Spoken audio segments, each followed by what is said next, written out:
Alright my people, so as you can see we just touched base in London, got a lot of motion on the brands. There's a lot of excitement stuff coming up, so yeah, we are here to do a few business meetings, currently on the way to have a meeting as well with our CFO of the brand group. He's fulfilling quite important position for us, and so he's based out of the UK, he lives in London. Yeah, it's going to be an exciting one, and as always, of course, going to share as much as we can.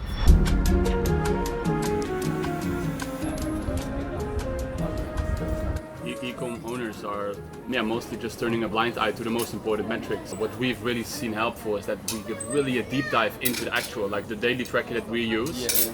Instead of just like blindly staring on tools like Triple Wheel or Profit Calc and then thinking, oh, it shows that I'm doing 2K profit, but there are so many blind spots or invisible costs. So yeah, like how we track it is also like we know our average OPEX. Yeah. We deduct that every day as well, which is like I think a good tip to give them as well, right? Yeah, so like OPEX that's another thing that's often forgotten. People are just looking at kind of contribution margin, which is gross profits minus ad spend. Yeah. And they're thinking, oh, I forgot about the 2,500 I'm spending a day on OPEX. Yeah. And they're like, it's like, oh, okay, yeah, we didn't make any profits this month. Exactly, or even worse, losses. Think about like agencies. They can also like really accumulate agencies, refunds, like or indeed like freelancers, UGC creators. I would say most brands, they don't necessarily use that in their daily profit sheet, right? They use, oh, we made today 1K, 2K, 3K profit. But like if you accumulate the whole month that you're spending on everything else, that's also like a small thing. Yeah, I think everything tracks up as well. It's like agency costs sometimes. If you're spending a couple of percentage, 4 to 5% on your Google spend, like it can add up. But if you're seeing it every day, you're like, okay, this is where when you're measuring it across the month, you can see, oh, this is a problem. Like I can hire somebody in-house and then kind of get a better price and kind of a one-to-one session. So it's measuring things like that, which is very important. Yeah, measuring is everything. Yeah, measure to manage. I think we've said that before as well. But then regarding outsourcing, when do you think it's time to get someone regarding finance? It doesn't need to be such, I would say, an extensive role as you were filling for us, because you're going like really deep into it. But I'm saying like, when do you think it's time to outsource? Oftentimes it's kind of the first person you should be paying for is probably someone in the finance section, because it says the finance guy. I would say the same if I were you. No. First guy you got to bring in, because he's going to be the guy that kind of creates that room to grow. He's going to come in and be like, okay, we're making this gross profit, and this is what your OPEX looks like right now. How can we increase the gross profit margin to create that growth, to be able to kind of pump up like room for OPEX, and then gives us more room for meta ads, allows you more room for extra hires. But without that kind of vision of being able to see that net profit at the end of the forecast, it's very, very hard to kind of scale comfortably. I think also when you really want to outsource, what helped for us as well is that you also, for example, you are looking now at like understanding our runway and potential investments. Also, let's say, okay, we are doing, let's say 2 mil, 3 mil a month right now. If we want to get to 5 mil, we need to make more hires. We're going to invest in those hires, so you want to make sure that you have visibility on, okay, if we're going to spend a lot more on hires, how's that going to return for us as well? So by having that overview, I think like, of course, like I would say when you're just starting out, like a good profit sheet is fine, right? Yeah, a good profit sheet, and even like AI is really good these days, and like automations, it can kind of fulfill certain areas for you, and kind of get you the insights that you need. 100%. Like I think when you're just starting out, you have many of these apps. If you just like apply as what we just mentioned, understanding the blind spots as well, that there is more than just the daily costs. I think that's a good one to start. And then indeed, when you really want to take it to the next level, so when you're going to have, I would say, people working for you, managing a P&L, managing more of the hiring plans, the inventory forecasts. I would say when it's get that serious, it's really time to get some extra help. But in the start, there's so much to just... Once you can forecast your cash flow, it makes things growing way, way easier, as you guys have seen previously. And to be able to see that forecast, you kind of need someone to come in and help you, because you can only wear so many hats. And if you're wearing a marketing hat, a kind of operational hat, and a finance hat, it gets a bit confusing sometimes. I think also what for us made big impact on sort of like, I would say, hats in the operations is that you're giving us budgets to make specific investments. Because I always like, for example, we're going to spend 50K on creators. Like saying that is one thing, but like also understanding that 50K is going to bring you return, because everything we've calculated, for example, this is going to return us this is going to return us that, allowing us to spend a 50,000 a month on UGC creators, because we know what it brings us in return.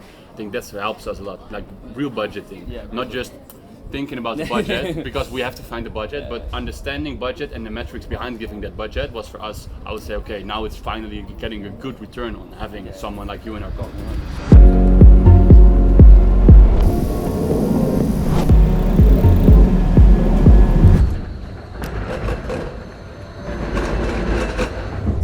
Here we are back in Amsterdam.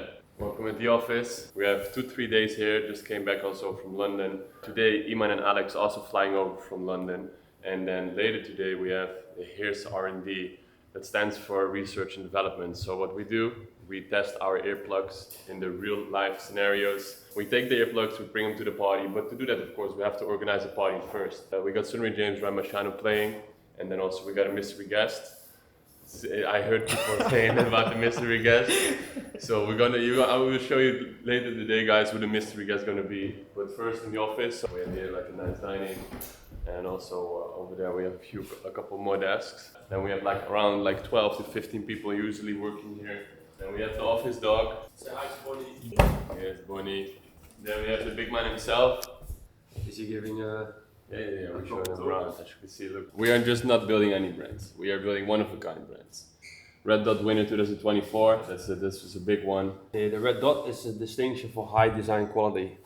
Only products that demonstrate outstanding design are awarded the coveted seal of quality by the International Jury of 2024 in a category Fashion and Lifestyle. Yeah. So it actually stands for like the Red Dot winner was for innovation and design, and to put that in perspective, GBL won it the year before. What's up? What's up? Everything's sorted for the pizza party?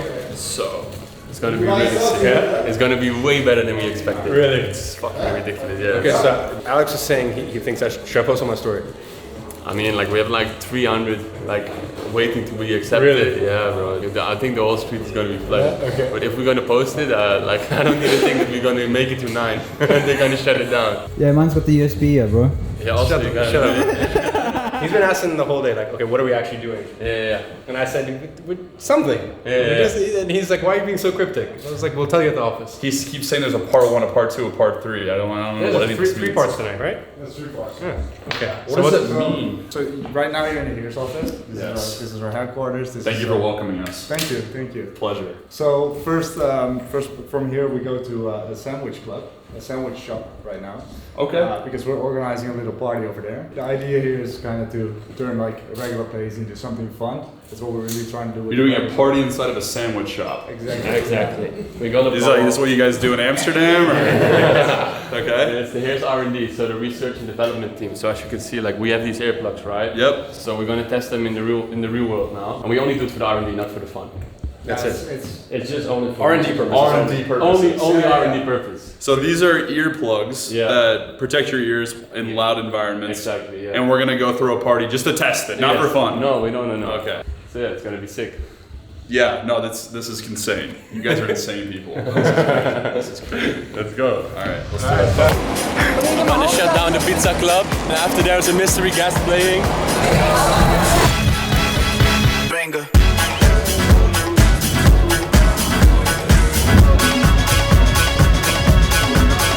Banger.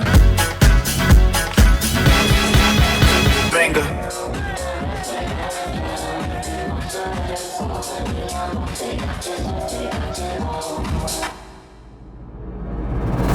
Simmer, who got the keys to my blood clot bimmer? Big time driller, monkey to gorilla. Who is this woman that I'm seeing in the mirror? Drink 42 and smoke cigar. Name one time where I didn't deliver. Silent figure. Alright, so I got a question for you guys. Why is it that the best ecom minds in the world all come out of Netherlands? Like what is it with this place? I don't know, it's probably like a similar mindset, and also like being inspired by each other. Like, I don't know, somehow they all come from the Netherlands, somehow they all have the same drive. Yeah, we're setting the bar. I think it started with just like promoting it really hard in the Netherlands, and then it's more of like a snowball effect. The Netherlands is quite a small country, right? Yeah. So a lot of people like know each other. People are talking easily with each other. Like Amsterdam, for the outside people, looks very big, but in reality it's super small. Everyone knows each other, everyone knows from each other what is he doing? What's she doing? And it's also a snowball effect, and every big ecom guy becomes an influencer in some way, right? Yeah, it makes sense. Like once they become big, like they attract a lot of other people. Yeah, there are a few killers that stay really low key though. But yeah, I see what you mean. Like if there is someone really good in ecom, they also will like put it out. That's why it makes it look also bigger. That everyone in the Netherlands like they're big ecom. But it's true. Like we heard often. Like oh yeah, if you're big in ecom, probably be Dutch. So you guys all started with dropshipping? Yeah, so we started dropshipping 6 years ago, and we were running like one product store funnel. So we were selling like at peak 1,000 products at the same time. And then while the dropshipping stores will keep running up as well, we started with our first brand, which was Dawn Rose, was also in the bedding niche, and they were morely focused on the brand. Yeah, and actually the reason why we started in the bedding niche is one of our product researchers came up with like product, and it was like a satin pillowcase, and we tested it on like the dropshipping business model, and it skyrocketed immediately. And how long ago was that? 5 years ago. First started dropshipping those products? No, it was not that we were just fully focused on just that. We were selling 1,000 different products. No, as in like, so you first started with the first, what was it, a sheet? Yeah, like a pillowcase. And Pillowcase? it was a satin one, so we tried to, okay, what if we take this as a sole product, and like the economics made a lot of sense. Like it's really lightweight, it's a big audience setting to sleep. So we're just like, okay, let's try to make a brand out of this first product. And that's basically how the first brand get together. But we were running like dropship stores for a very long time. I think I closed them only 1.5 years ago, when basically like I closed the last one. Yeah, and then because the focus was like the opportunity cost was much better to focus on what we are doing now. Yeah. Okay, so when do you take that product and go, all right, let's turn this into like a real business, real brand? Yeah, that came actually from the idea because Bob and I lived together, and Bob was always on the branding kind of side. He was like working for Super 73. He brought Super 73 from LA to Europe, made it very big. I remember the first time you approached me and Nick, like, hey guys, I wanted to do some more of like the brand side, because we were crushing it on the dropship side, but we were always very low key. So then he approached us one time like, hey, I think we can really build also like more a brand and just like going from product to product, because that was what we were doing. Like at the peak, what I was saying, like 1,000 different products, it's also like exhausting to keep chasing for the next one, and also like it's like it's gonna run out. So I had a constant pressure of, if you keep up the revenues we were doing, I think we were doing like 2.5 million at the peak with 1,000 different products. It's exhausting. You need to maintain so much, and also 7 different stores. We were in different countries like Norway, Sweden, Denmark, all of these countries very localized in their own country language, own payment methods. So then when we make the switch from local focus to now being a big international brand, it simplified things a lot as well, and also actually building like an enterprise asset too. Because like the big shift in that as well, that you just focus on putting one product really well rather than trying to chase the next like temporary product for a short time. Maybe it's nice to get back like how we came up with Dawn Rose and like the whole thing why we started this. it's coming back to like what Vince was saying, right? Like there was a gap to fill between like the aesthetic brands and the guys that were crushing it on dropshipping, because the new brands, they were like, it was very easy to start a new brand, like to have a logo, just sell product, have logo fulfillment, but then they had to compete with all the dropshippers.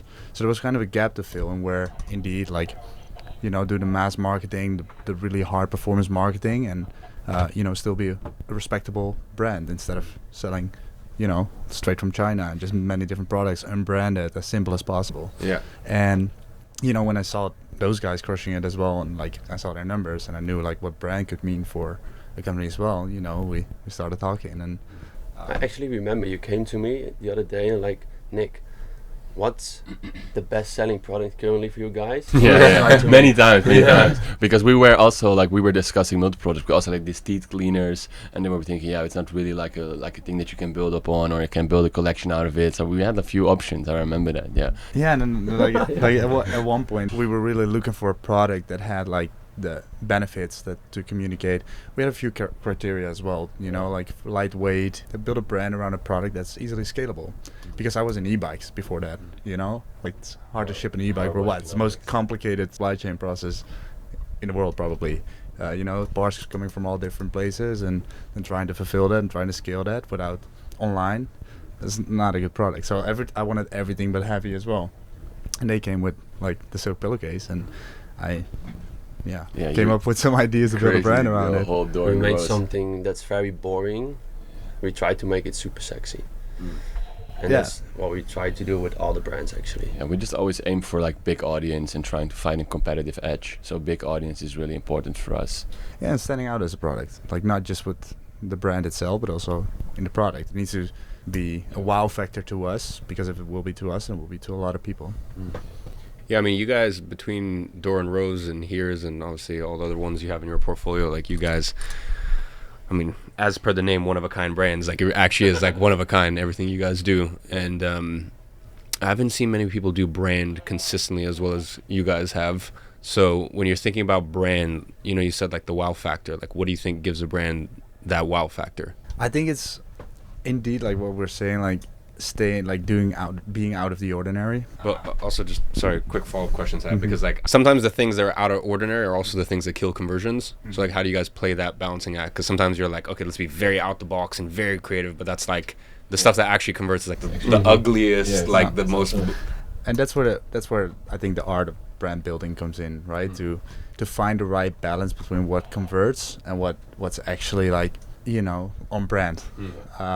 Yeah, also what our slogan would be say is like, we try to find the perfect blend between direct response marketing and brand marketing, and you want to just be in the middle of that, because direct response marketing sells better, but brand keeps the brand lasting. And also builds evaluation. Yeah, it keeps them coming back. Brand keeps them coming back. Direct response marketing sells the first purchase, and brand makes the second and the third. So I think finding the perfect blend between that, but still, like Bob and I have argued sometimes. He's super brand, This I'm guy more can have direct response. discussions about Like it. no, yeah, we honestly, like, he's more the brand, I'm more the direct response. Sometimes we just try to find to be in the middle, but that's also good. And then I make the decision. Like no, he gives the final shot. No, it's just, I think it's very important to also scale that. Like, you need direct response marketing, just brand, or you need to be whatever a Nike or something, and you do like crazy brand campaigns. But we are fueled by paid ads, and paid ads, simple skills, simple as it needs. If you need to explain to many people like why this or what type of product it is, or it's like too complicated, you already lost them. Like what we do really well, especially like selling online on, for example, the product page or the collection page, like you make it really easy to understand, also visually. For example, just having the product picture that you're using also as an explainer, not just showcasing the product, but immediately showing as well what it does. So make it easy to understand. Even if you'd strip our whole product page away, just by looking at, let's say, our 7 or 8 pictures that we use for the product, you would be enough convinced to buy it. So like visually make it also really easy to understand what the product does, helps with that, especially with such a like more difficult product to just understand. Okay, earplug, yeah, what does it do? For example, people also can be confused that it brings audio or sound. For example, when we gave it to Bruno yesterday, he first thought that it was for music, right? So that's the thing that you want to explain, and that's the easiest thing to do, is just visually. Like you just with one visual you can explain more than with 1,000 words, and that's also some very important with e-commerce. You just have like the first shot is everything. Like as if you're walking in a online showroom, the first thing you see, that like it needs to be very value propositioned, straightforward to understand. So not only just by text but also visually. Like our content speaks for itself as well. We kind of took that from Apple, for example. You know, you see Apple communicating like the thing different. You know, the end result is what they're communicating, not like necessarily all the specs on the first try. They communicate design, communicate what you will become with that product, and that's what we're trying to do with our products as well. Instead of talking about the mulberry silk, or talking about, you know, the membrane filter technology, or too much. Like we sell the dream. We communicate the end result. And that's I think what a good brand does. Be honest with me, how much of starting Here's was making partying a tax write-off?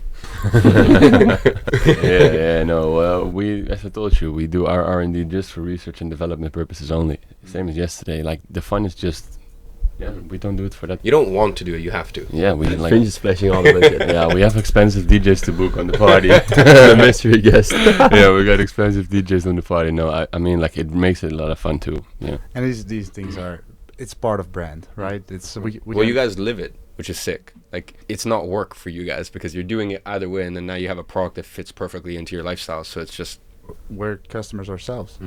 And that's also how we started this brand initially. Yeah, we felt the need for like wearing ear protection ourselves, and you know, we didn't find any good earplugs. but when did it click? Like, when do you guys have that realization? Like, well, you guys are out and you're like, okay, you know what, this is something we should start. The Think thing about is, more? the thing is, it wasn't really like a click. It was more like, hey, this is a growing market product, and this is something that more and more people around us wanting to wear.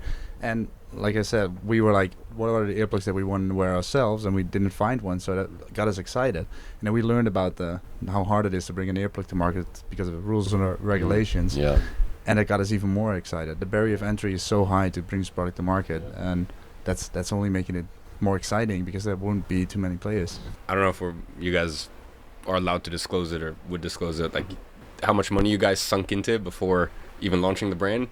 Oh, bro, that's a lot. More than $1 million, yeah. Yeah, more than $1 million before we sold the first earplug.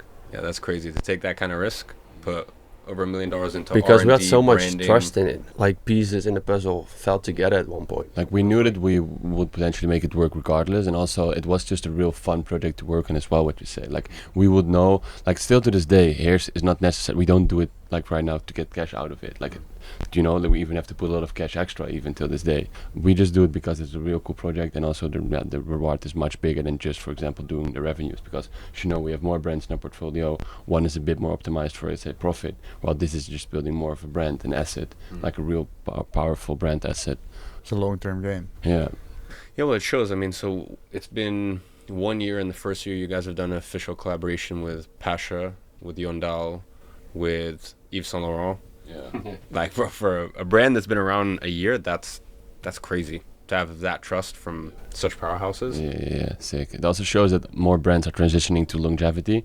I know we've been discussing this before. Like a good bet to do right now is to dive into the longevity. The market is one of the biggest growing ones, and also just in general, like also brands are transitioning to that as well.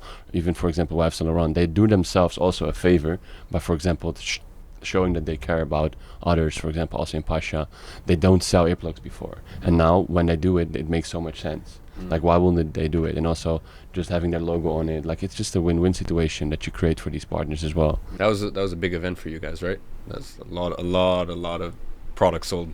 The Yeah, was the Pasha was biggest. the biggest one. Yep. Also exposure from their end was crazy. I mean, the collaboration between both companies, they were so collaborative. They were thinking along with us, like we should implement this, that. They even gave us like the Pasha venue for like a couple of hours to just shoot whatever we needed. And obviously we took a lot of time. It was fun. It was a lot of fun. I can imagine. Creating that, and like, of course, like working with a brand that big, that gives you like all the energy to get the most out of it as well. And we did. But Iman, question for you, like what was the first moment you became aware of like protection for hearing, like how the importance of it? So you guys, yeah, before that, it's not something, to be honest, I really saw it. Well, actually, no, it was once I started getting notifications quite often from Apple, from my iPhone, like, yo, please stop listening to music this loud. This is not good for you. Yeah, it was probably that. But once again, it's like, first it's awareness. This is what I was saying. Like, first it's awareness, then it's like, okay, what is a product that you would actually use that, like, before hears, there's nothing I would look at and be like, oh yeah, I would wear that. Because it's just like, when I think about hearing protection, I think about like just shitty like foam buds that like, you just look like a bit of a fucking weirdo. Let's be honest, you know what I mean? Like, Whereas, you wouldn't put them in, no, 100%. Like, same for us. Like, I would not put like a orange weird foam earplug. No, 100%, yeah. So I think I had awareness about it before, but first it's like awareness, then it's like, are you going to take action on that awareness?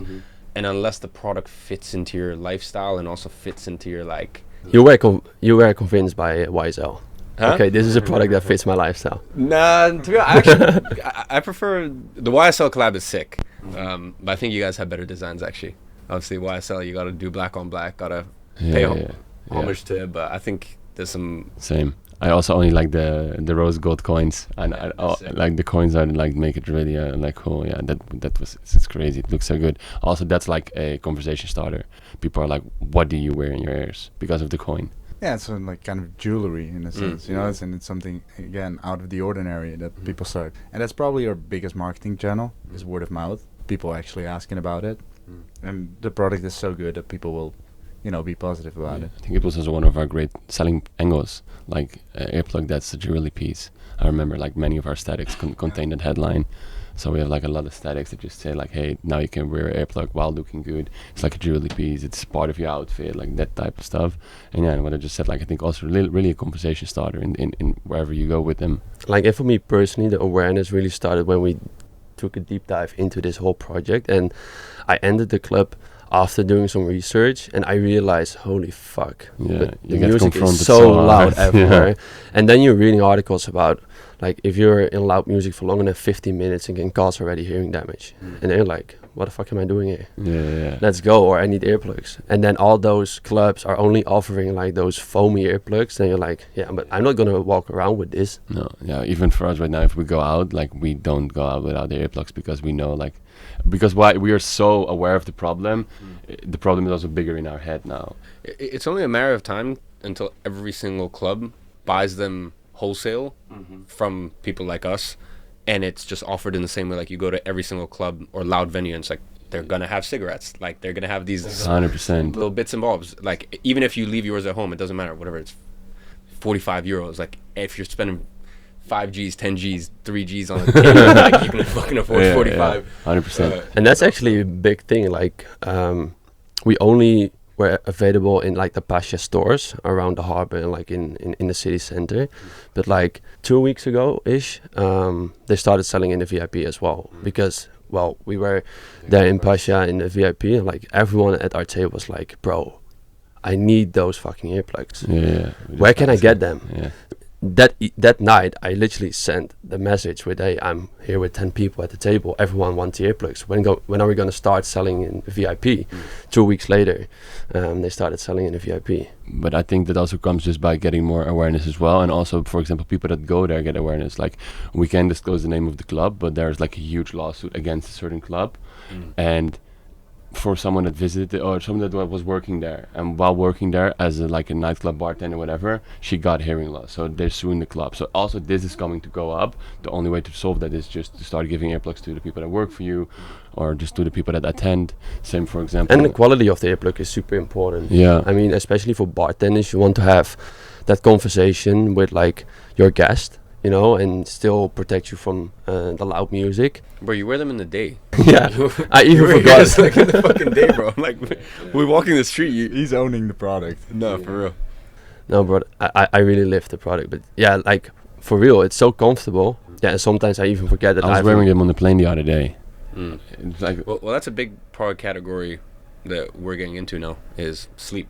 So that's, when's that rolling out? Well, like we want to launch this so very well that we go double down on like testing with different audiences, different age groups, different kind of people that sleep, like side sleepers, but also belly sleepers. So yeah, it's taking a little bit more time than expected. Like we are testing a lot right now, and the planning is to launch it by the end of the year or begin Q1 2026.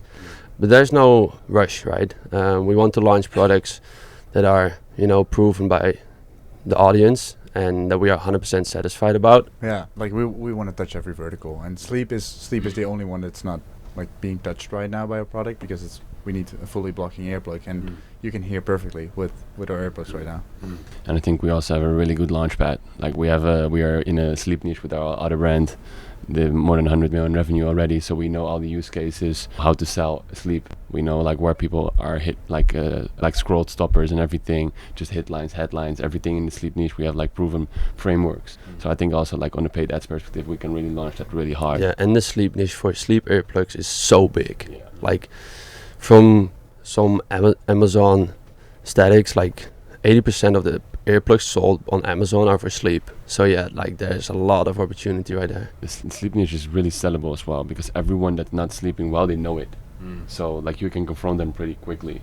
And But that's why it's also a more difficult product, because they expect it will solve the problem. And if it doesn't solve the problem, you know, then you will get like bad reviews or returns and etc. etc. So that's why we want to go so double down on like the quality and the outcome of the product.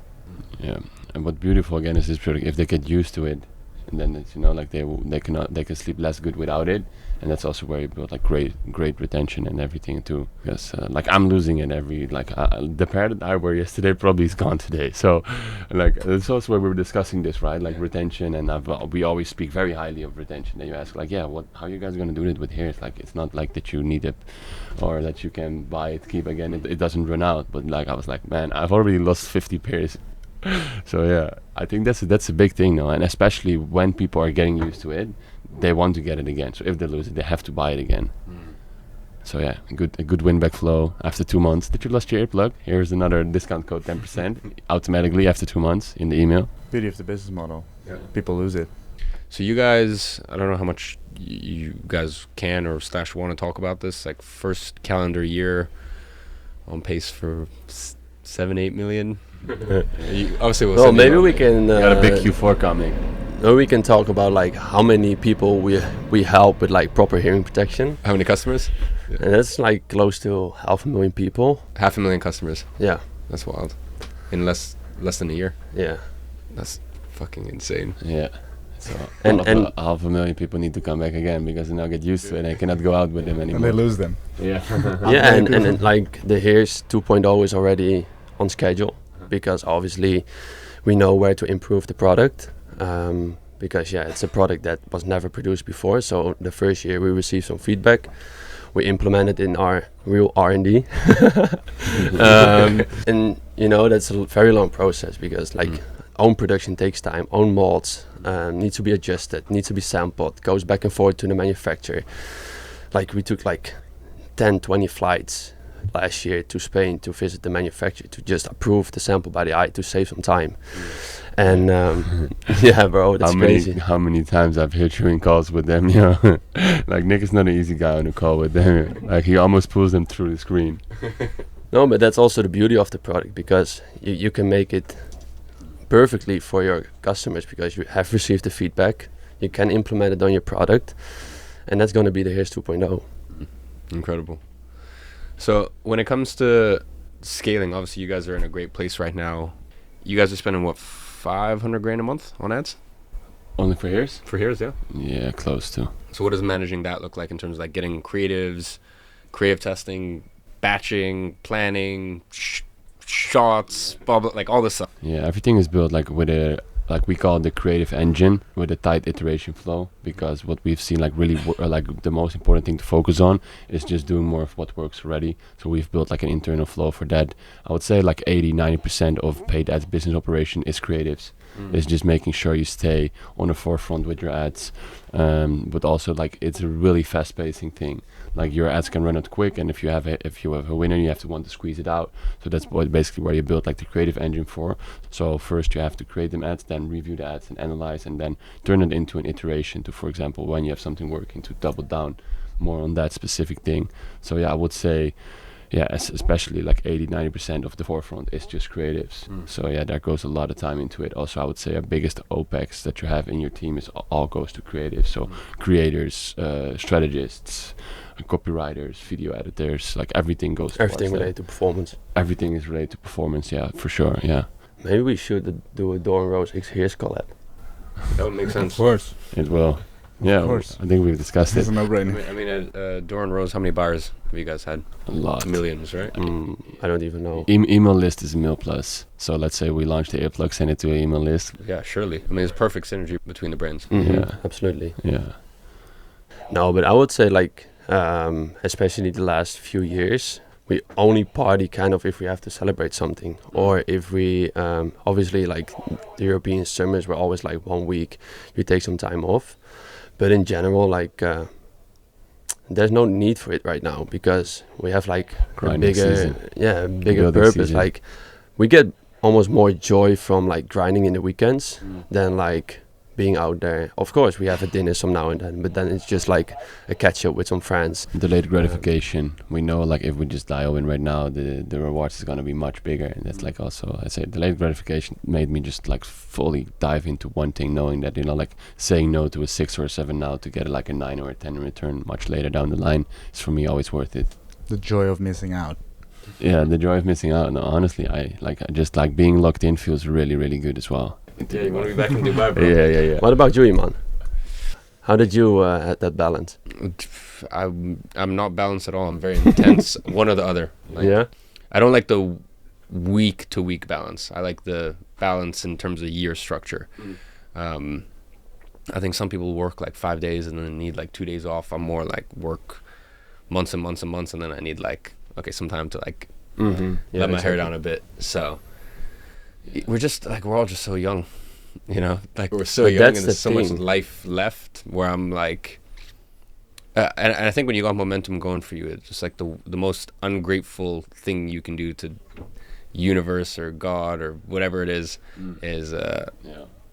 not respect the momentum that you've been given. It's a really nice way to put it.